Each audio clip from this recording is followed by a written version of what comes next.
In this video, I am going to be teaching you about properties of addition. The first one we have is called the commutative property of addition. So what that means is you can add numbers in any order and get the same result. So here's an example. 12 plus 2 is the same as 2 plus 12. You'll get the same answer.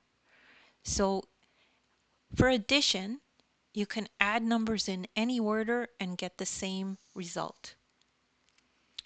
So the next property is called the associative property of addition.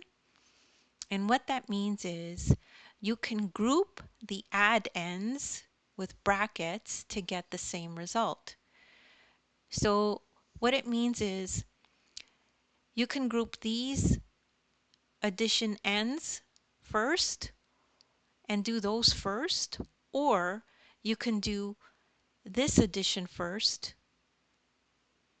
and it would give you the same answer. So if you add 2 plus 5 first and then add 8, it'll give you the same answer as if you add 5 plus 8 first and then add 2 to it. So that's what it means, the grouping associative property of addition. Then finally, there's the identity property of addition, which means adding 0 does not change a number. So always remember that if you add a 0, it doesn't change the value of the number.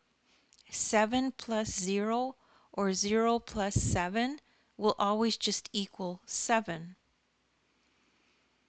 And don't worry if you don't get this right away, just rewind the video and watch it again.